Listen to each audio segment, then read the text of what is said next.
Today, I want to remind you that Jesus has not forgotten about you. Oftentimes, life's circumstances such as hardships, pain, loss, betrayal, unfortunate events have caused us to think that Jesus is not working, but Jesus is always working. And today, I want to encourage you that Jesus wants to bring fresh energy to your life, renewed hope and strength, and joy and peace to your mind. He wants to do this by taking you to the threshing floor.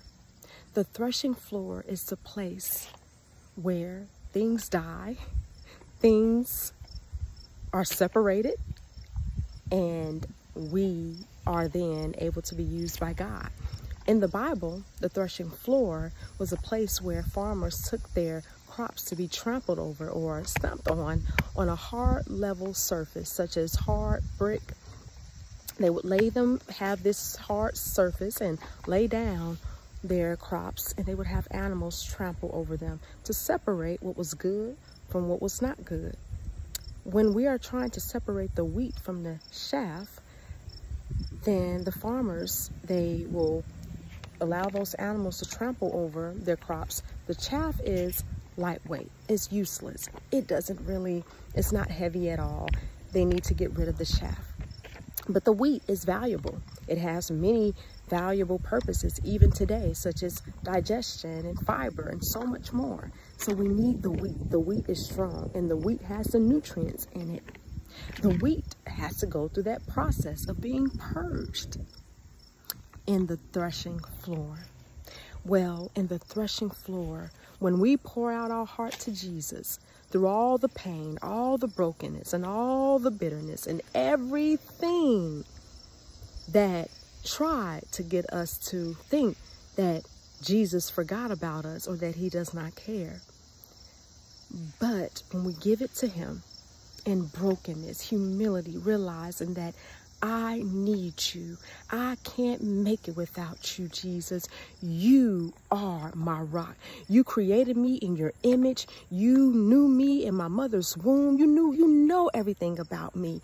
You have a plan for my life. Jesus has a plan for your life. He has a plan and a purpose, even in the pain. He is able to do exceedingly abundantly above all that you can ask or think, according to the power that worketh in us.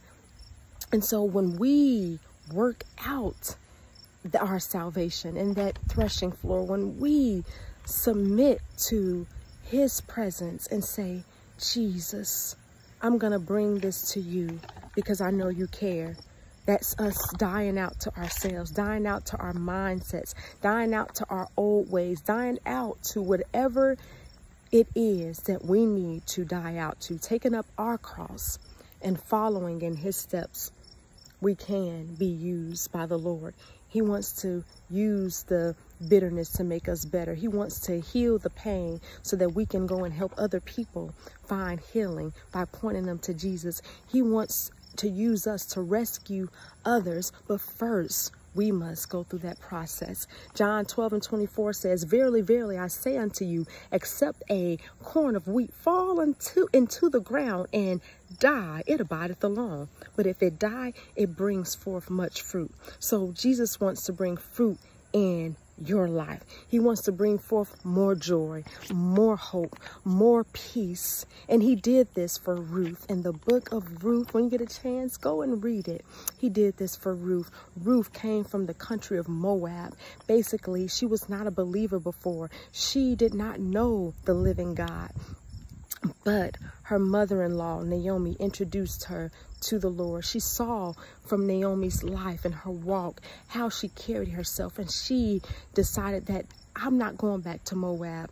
Though my husband has passed away, she said, there's nothing to go back to. I am going to cleave to you, Naomi, and your God is going to be my God, and your people, my people. I want all that Jesus has for me.